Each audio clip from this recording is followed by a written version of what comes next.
Hello everyone, Danya here. I was playing with the jelly press and I created a card, and since I had all the materials out, I figured I'd go ahead and try to do 2 more cards and capture it on video. Even though the acrylic paint I was using here was very, very dry, and you'll see me get frustrated towards the end, and I started spritzing water on it. But it turned out okay. I have used other acrylic paints, and this is a great system to create interesting backgrounds. So basically what I'm doing here is I'm putting down some acrylic paints and mixing them with the banana reinker, the kiwi, and the candy. Just using this little plastic palette knife to get the acrylic and the color mixed in well. You're going to need a brayer for this to get the ink onto the gel press.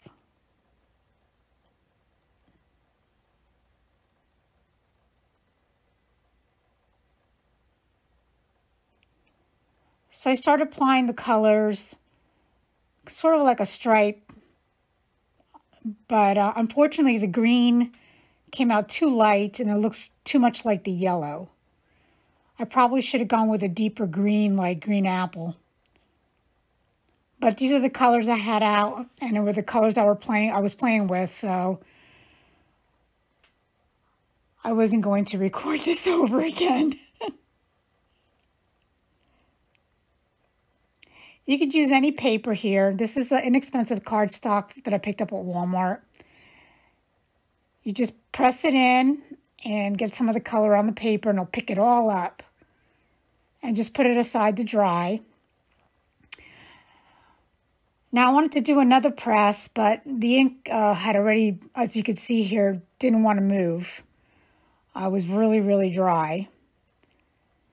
And as I was running the brayer over it, it was actually picking up the color. So I went back to mix some more color.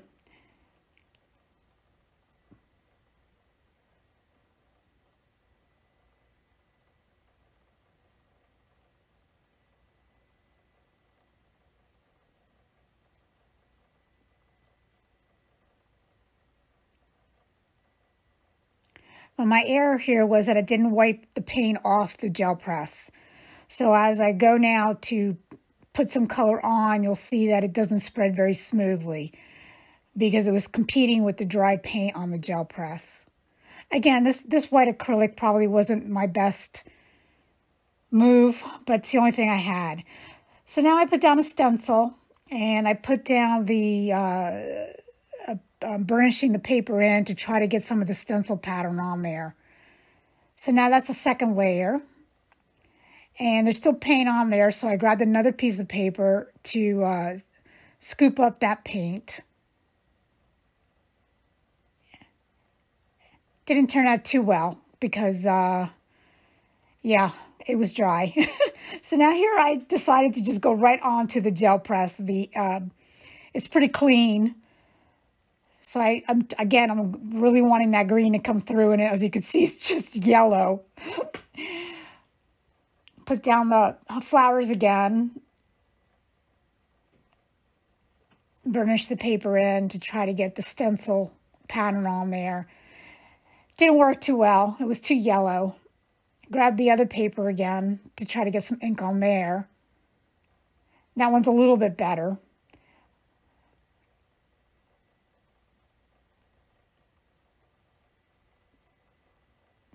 Now, actually, I went to go get the water spritzer at this point. And I spritz it with some water, and it just makes a runny mess. But I figure, let me just go with it and see what happens. Now I put that green. I'm really determined to have green in there. Put down the flower stencil again.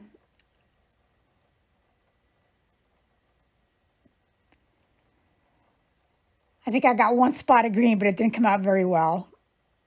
And now pick this up and see what this looks like. Now this is because this one was kind of blobby, so I tried another stencil and it just wasn't doing it for me.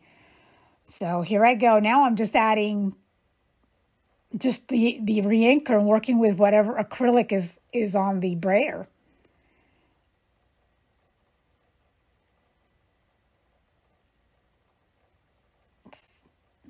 Actually, this came out pretty good. There we go. Now we got something I could work with. Now put the other one down. And at this point, I think I gave up and put it on my side to dry and see where I can go with it. So now we're going to just do a quick watercolor on 2 dragonflies. This is watercolor paper, and I'm using the markers. I first started out with putting down some water and then the marker straight onto the paper. But it was doing something funny to the watercolor paper. I used Canson XL here. So then I just decided to do another approach. I think this is where I realized I was having problems. It was actually pelting the paper, which I was surprised. So I grabbed a clear block and scribbled some color down and picked it up with the brush, and that worked better. Oh, a lot better. And if you can see the difference, it's also a lot softer.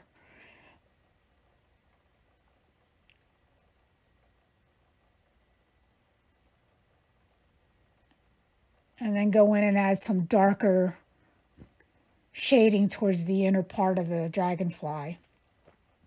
I repeat this whole process again on the other one. Just water, a little bit of water, pick up the color and blend it on, and then move on.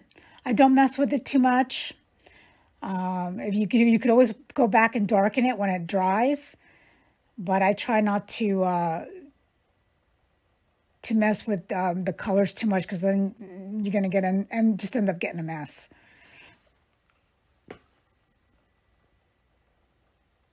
And now for the body, I use Storm. And I had messed up here. I forgot to wet the paper first, but it still worked out well. The image was small enough that it was forgiving. So it's water, color, water, color.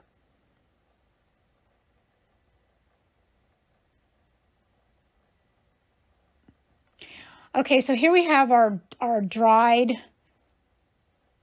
presses, and I'm going to use the love stamp. I forget the name of it, but I'll have all the links and names below. I'm going to center it, and I'm going to stamp it in kiwi. And I'm just going to get a very faint background there. Now for this one, I'm going to try something different. I cut the leaf in foam, and I'm just going to go ahead and stamp right on it. Randomly, no set pattern. It just adds another layer of dimension on the background. And you can do this also as well with the gel press by using a paper and the brayer, but at this point I had already put everything away. Now with this one, I'm going to stamp it in grape. Actually, I think this was my favorite one of the 3 that I made. There we go.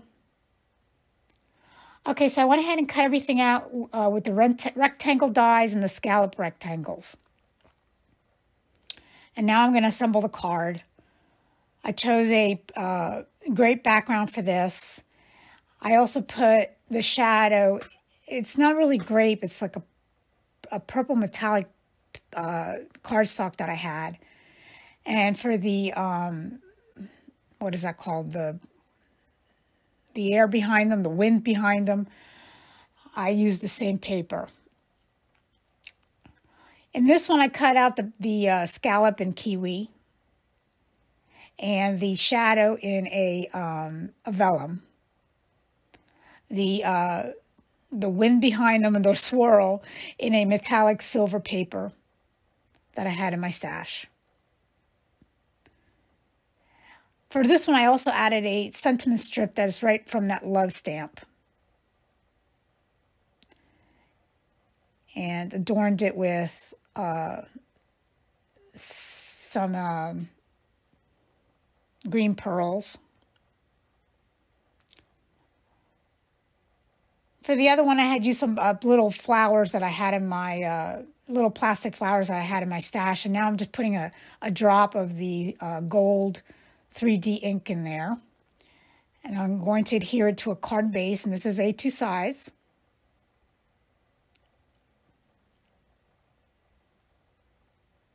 And my glue dried out, so I had to poke a hole. And there we go. There's the two cards I just created and the one that I previously created.